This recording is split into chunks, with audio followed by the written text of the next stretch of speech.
Today on Mastering Change, I'm alone. I'm not joined by my partner Emma, sadly, but I am joined by Kate Truitt, who introduces brain partnership, a way of working with the brain not as the enemy, but as a protector doing its best. Kate explains how rapid threat pathways in the amygdala and hippocampus can pull clients into dissociation or hypervigilance, and how compassionate inquiry helps us understand what the brain is actually trying to solve. If you work with trauma, anxiety, or nervous system dysregulation, this conversation offers a different lens on what's happening and how to work with it. Welcome, Kate Truitt. Fabulous. Well, hello. It gives me great pleasure to welcome to the Mastering Change podcast today, Dr. Kate Truitt. Welcome, Kate. Yeah, thanks for having me. I'm honored to be here. So as all of our podcast guests probably know, no podcast listeners probably know, we start every podcast with a little card game. It's Esther Perel's card game, and it's called Where Do We Begin? And on each of these cards is a prompt. The idea being that each prompt will lead to a little story narrative about you or about the prompt, and that enables our audience to kind of connect with you, get to know you a little bit better. So I shall pull the first card off the pack, and it says, a decision someone else made that affected my whole life. Oh, wow. That actually almost brings tears to my eyes. 5 months ago, I was in a car accident where a young woman ran a red light and T-boned me. Oh. And so it's been and completely derailed my entire life. Turns out she had 5 DUIs, and it's been both very personal, but also professional, because this is the work that we do, is to help people get the help they need. And I work with the systems to create change. So it's been really existential, navigating the incredible physical impact, but also the psychological and the emotional one, and holding myself in check, because it's also a call to action to be like, the systems aren't working. Let's go do more.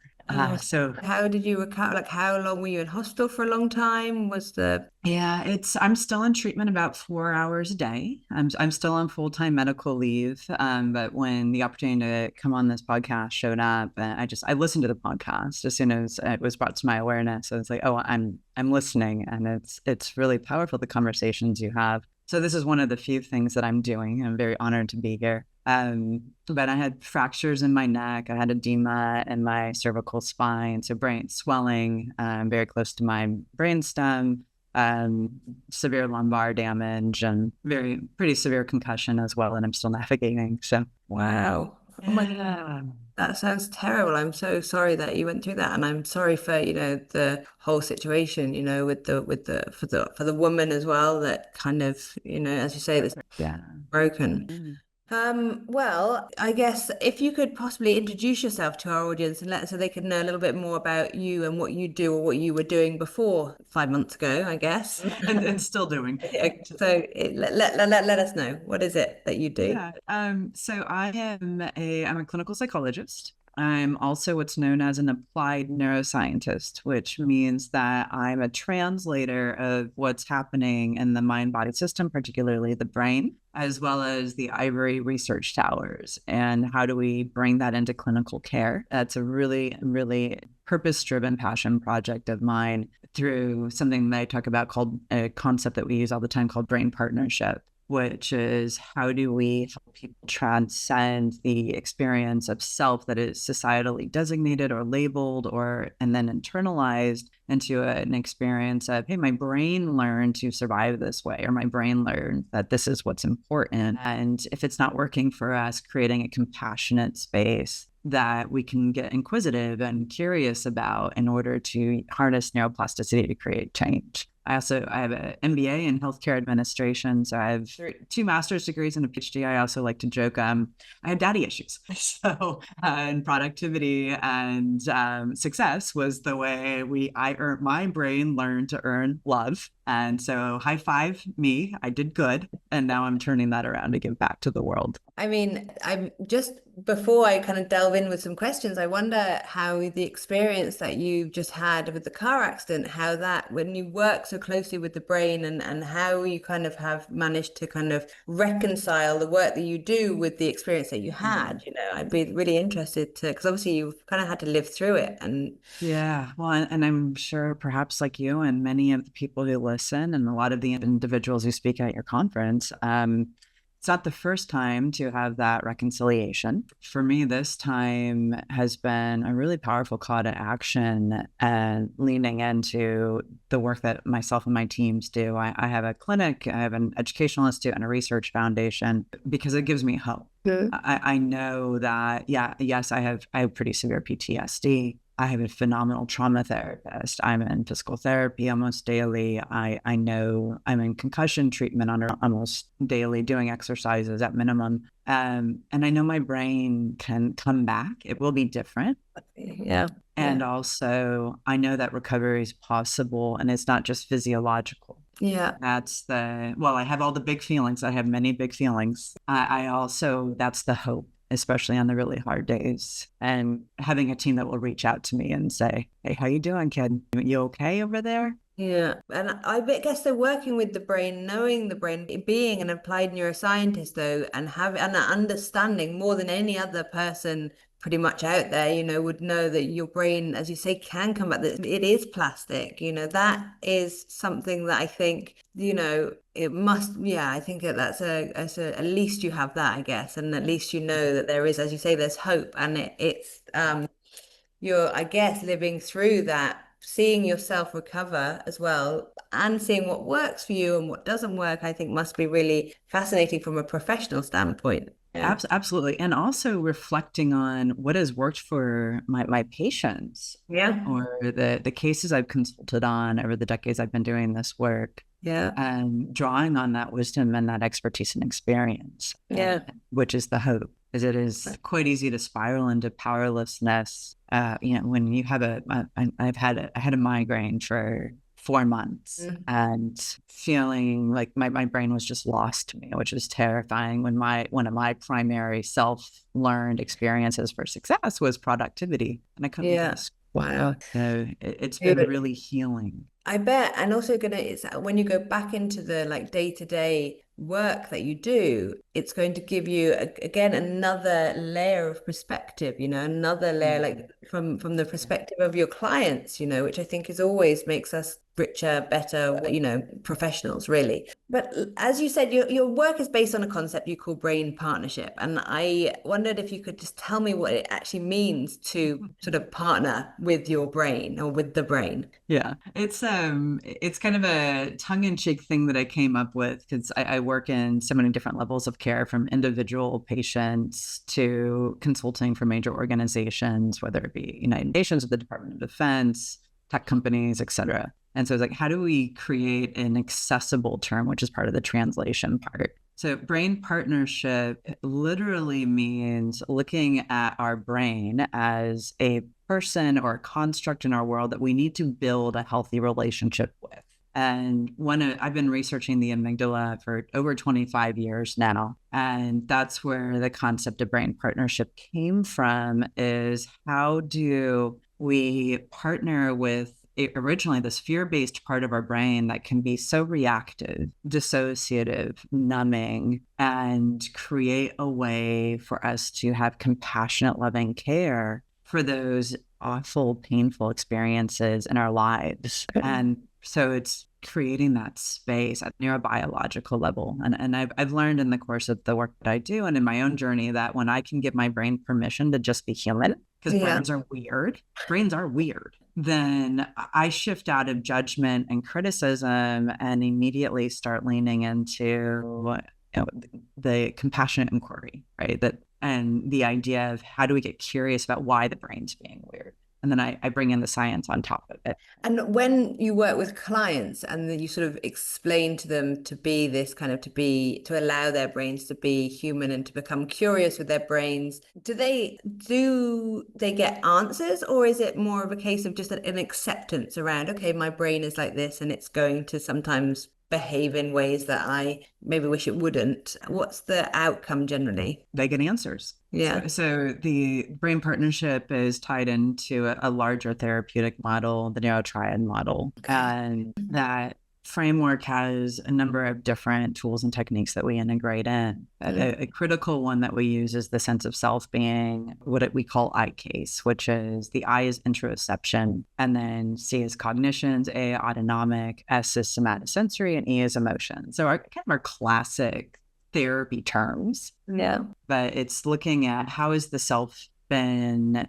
developed across the course of our life, and how has the brain been trained across the course of one's life. Okay. And when they get those answers, how does that help them in their own trauma recovery, or how does that help them with their resilience and in moving forward then? So I feel like our brain is always trying to solve a problem, and particularly our sweet little friend, Amy the amygdala. She's always trying to solve a problem of threat or fear. And in the solving of that problem, she generates the I case.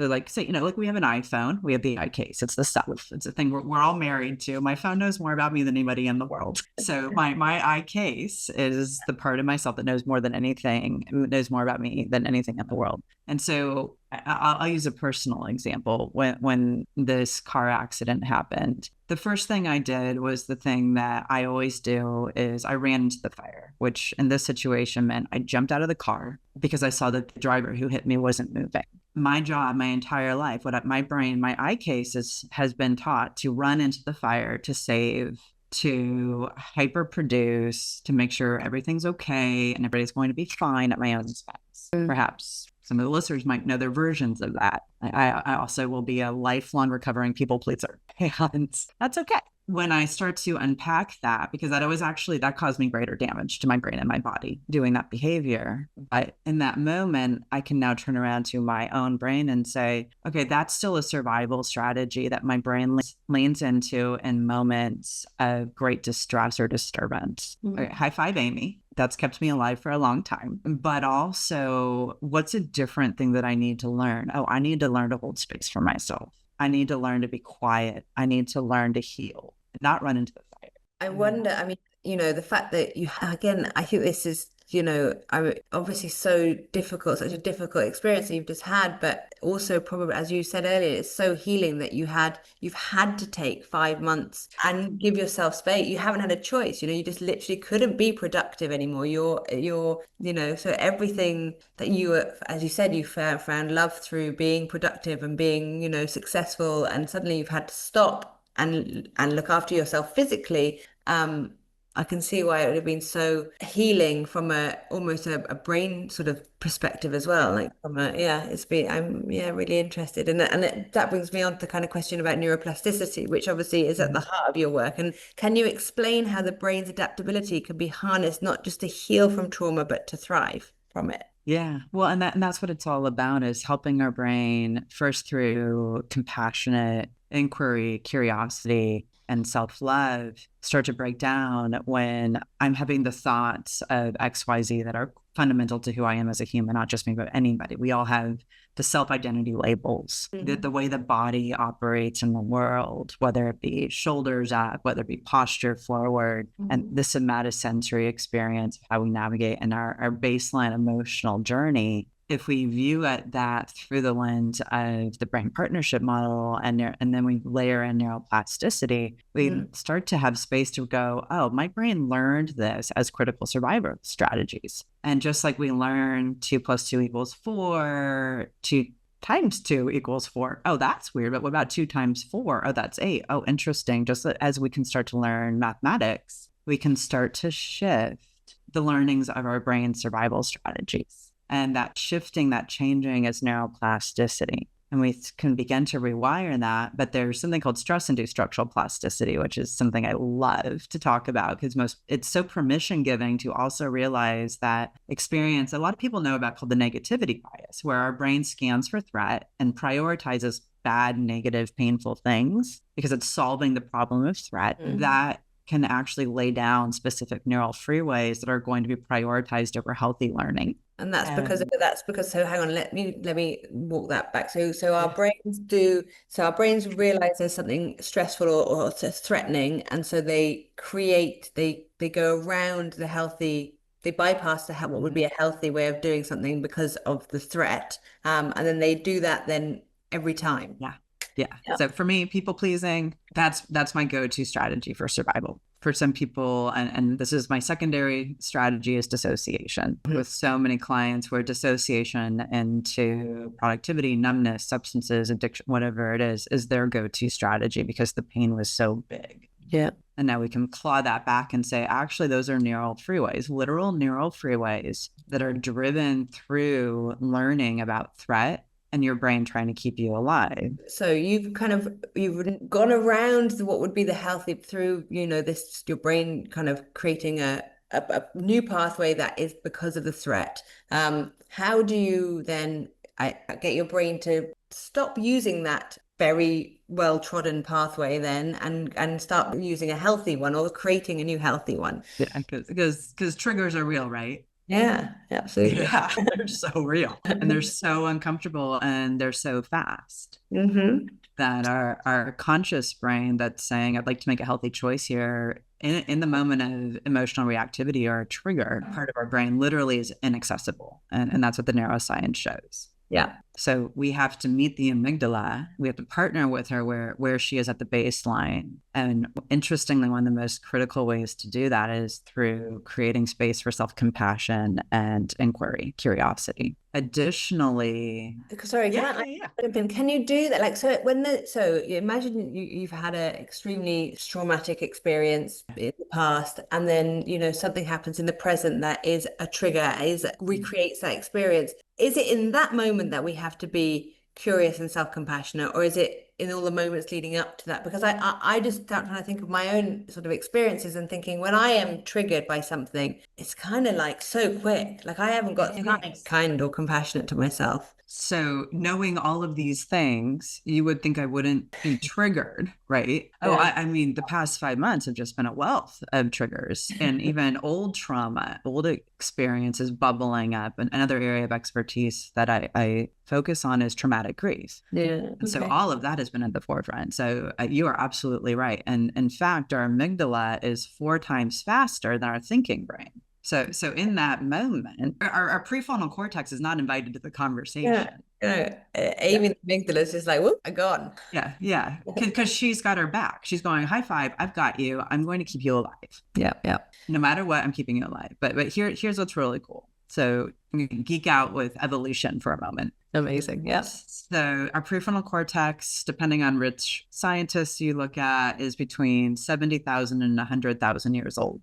Okay. Now, in terms of evolution, that's pretty young. Okay. Our amygdala, there's 2 of them, but they're in general around 300 million years old. Whoa. And okay. Whoa. Yeah. So evolution keeps what works. So that's why our amygdala is so awesome. And there's a whole host of other primal brain parts that we talk about how to partner with all of them. But for the simplicity of this moment, because I don't have my PowerPoint, we'll hang out with Amy, and I do call her Amy. Amy is ancient. She came into being when vertebrates, so when backbones and the amygdala around the same time of evolution. Okay. That's awesome. Yeah. Something even older than the amygdala is the cellular experience of touch. Oh, wow. Yeah. Now, the reason that our sweet unicellular creatures, when they feel a prick, retract is touch. So if you go back to a petri dish where you have you just touch it gently.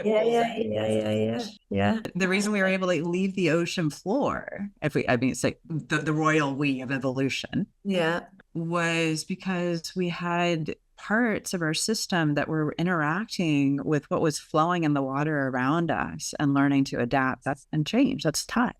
Wow. So there's a lot of, and Francine Shapiro is one of the original people, and I know you just had a puppy on, and she was talking about tapping. Yeah.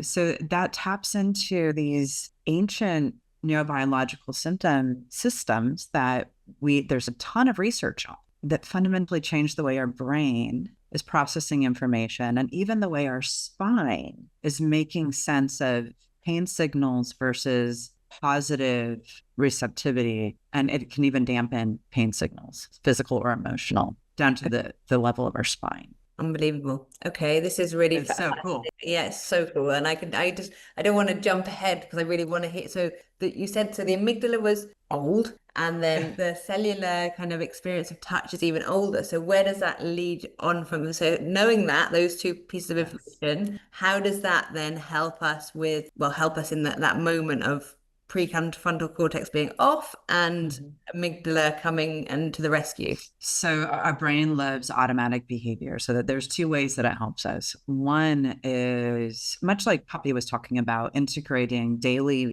experiences into one's life to build the muscle memory of how to help the system downregulate. The simple movement of rubbing one's palms together changes the electrochemical experience in our brain. The more that we do this action, the more regulating it becomes. And it becomes an automatic response to any moment, not necessarily dysregulation, but a shift in our autonomic response. So we start to have a automatic reaction. Touch is older. Touch can come in as something that we do automatically to soothe. But additionally, when there is a reaction and we have that wonderful hindsight bias of shame and judgment and critical thinking around how everything we should have done but didn't, we can harness touch with different cognitive paradigms. So we can partner our thinking brain with touch to retroactively start to heal that stress version of neuroplasticity, to de-link it, where the amygdala and our memory centers have said, this is the on-ramp to the freeway, because the touch releases a whole host of feel-good neurochemicals that are also a large part of learning, and it amplifies it while also changing our brainwave state into one of learning and adapting. Amazing.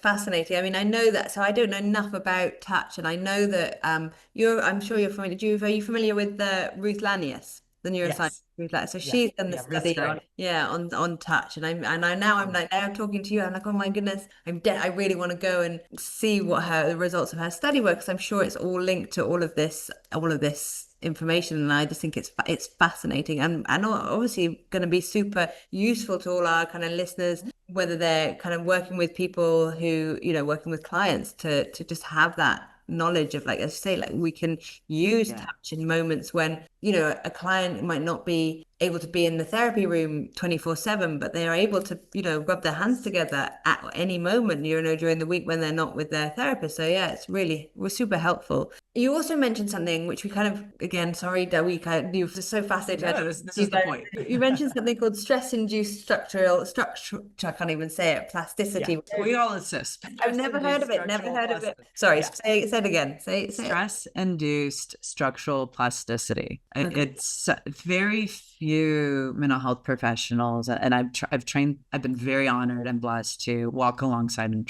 train, collaborate with thousands. And this is part of why I'm a translator, because the ivory towers are here and clinical application is here. We know there's a 13-year lag between the two. So stress-induced structural plasticity has been something that's been researched for a long time, but it's in the field of neuroscience. People don't really talk about it. It's a particular learning that the amygdala does specifically with the hippocampus to say, this is the most critical thing we need to know to stay alive. And the amygdala and the hippocampus then collaborate, like they're really good friends. They love each other. They're hanging out a lot and saying, what's the case? So the cognitions, the autonomic, somatosensory, and emotional experience of this learning. So it could be a traumatic experience of a car accident, an assault. It could be being bullied, being rejected or ostracized from one's community. Anything that basically pushes against the amygdala's three core values of survival and thriving, which are, am I safe? Do I belong? So do I have a community? And can I be success being agency? Can I create change in this moment? When those core values are threatened, these two best buddy brain parts, the memory and the fear center, go, we're going to remember this. Because Sorry, which part of the brain has those three core values? I missed the amygdala does. So Okay. it's a construct we've been researching for about 7 years of what are these primary drivers for the amygdala? What triggers her?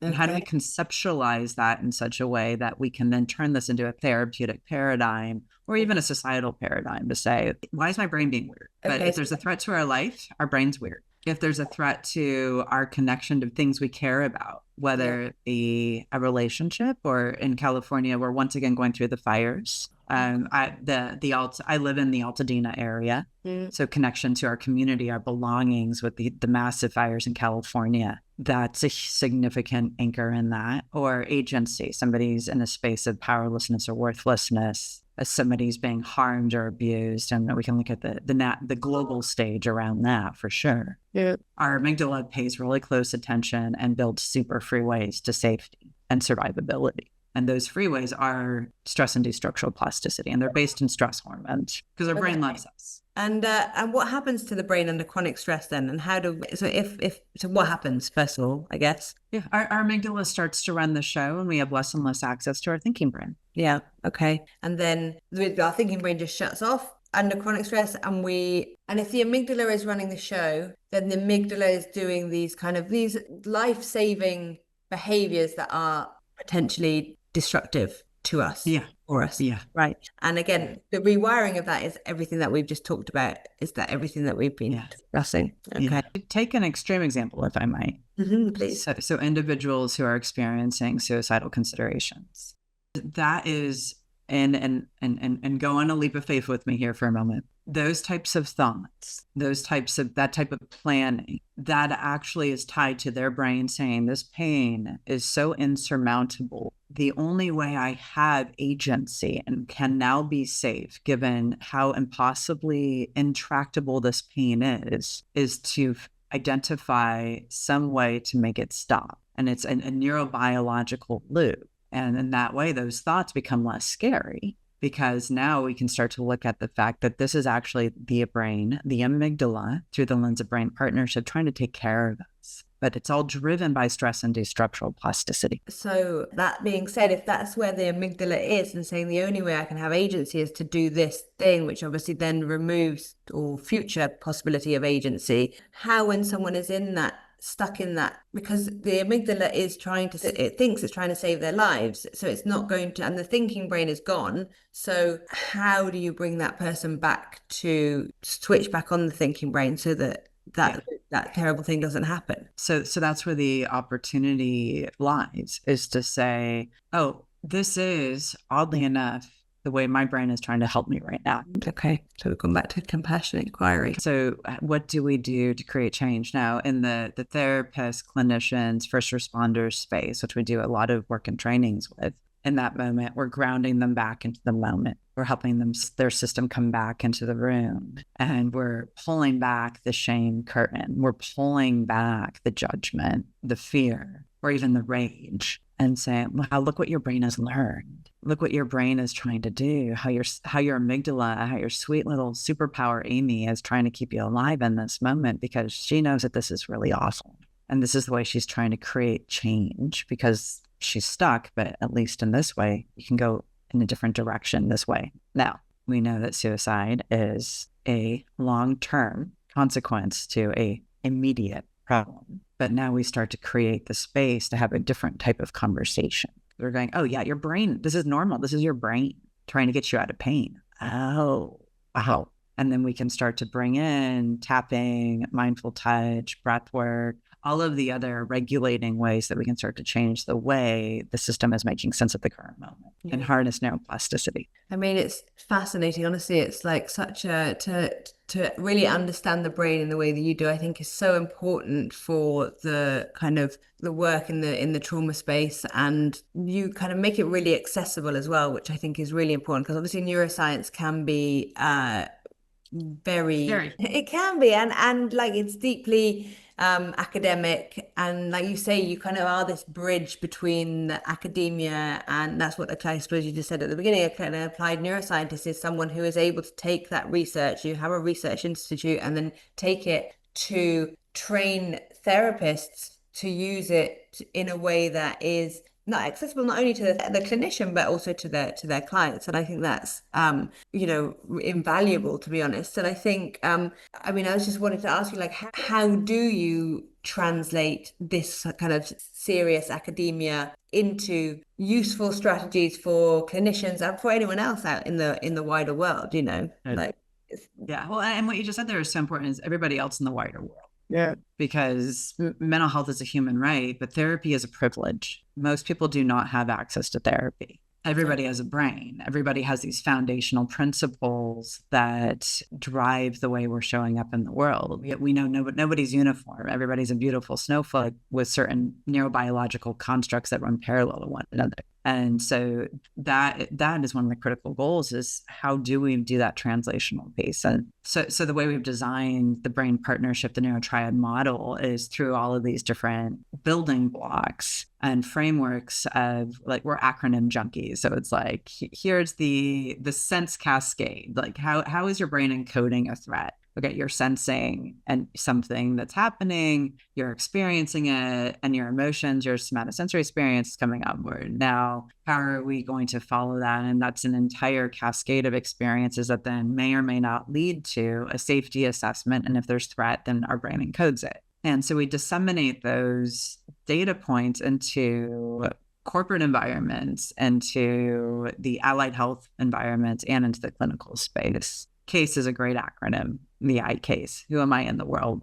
Oh, sense of self. What my brain is thinking in the moment, how my physiology is responding, somatosensory experience and emotions. Oh, okay. And then we can break that down into worksheets. So the larger framework, and like we have a couple of books that I've done, but like we have a brain partnership toolbox that's coming out that's designed for addiction, mental health, and behavioral health professionals to create their own sense of ongoing healing in their day-to-day lives, but also bringing this into the larger field of mental health. That's my MBA in healthcare, public health. It's like, how do we change the systems? Yeah. So it's when we break it down, because our brain is going to be functioning and firing and wiring. Yeah.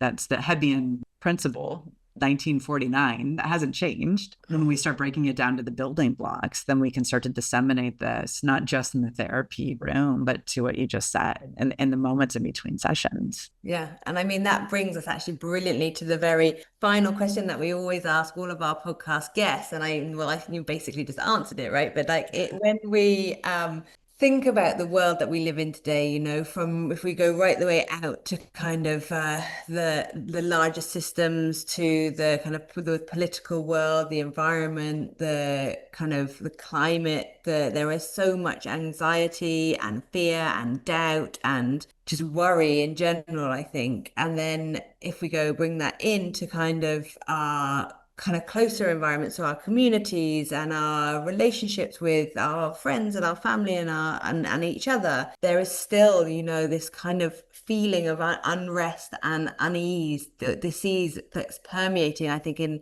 everywhere we go these days. And the question that we ask everyone is, if there was one button or one button you could press, or one lever that you could pull that would kind of have the impact or have the change that you would like to see in the world for these kind of this sentiment or feeling of unease, what would that button be, or what would that lever be?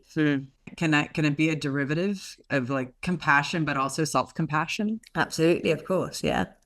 Because when we have that, it's literally the antidote to fear, to shame, to judgment, whether it be internal or external. And the research proves that out. Neurobiologically, compassion changes the way we're experiencing the world around us and the world within us. Fascinating. It's made me want to go and speak to Kristen Neff as well. Yes. I was about to throw her name in because yes, she is everything that you would possibly imagine as a human. Yeah. She is just such a lovely, phenomenal, compassionate human. And to see her in action is the embodiment. Fascinating. Well, that's really, and I just love the fact that there's research that actually proves, that being kind of compassionate to ourselves, we deserve that, right? And it is the thing that, as you said, is the antidote to the terrible things we're seeing around the world at the moment, and it would just take us to be kinder, more compassionate to ourselves.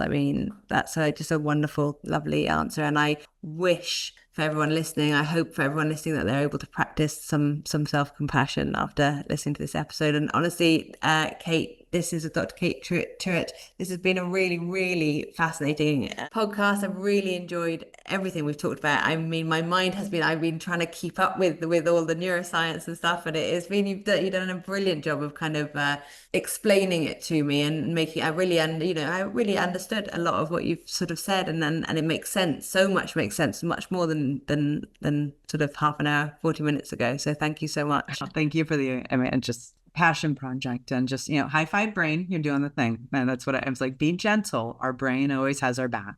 Well, and you're obviously like, you're 5 months in from after this accident as well, and I think, yeah, I mean, I hope your recovery continues to go well. I mean, you are, and because you would be very sorely missed, I think, in the world that you kind of work in, and so yeah, I'm glad that you are doing okay. Yes, well, thank you. This was truly a joy. Thank you, and I thank you so much.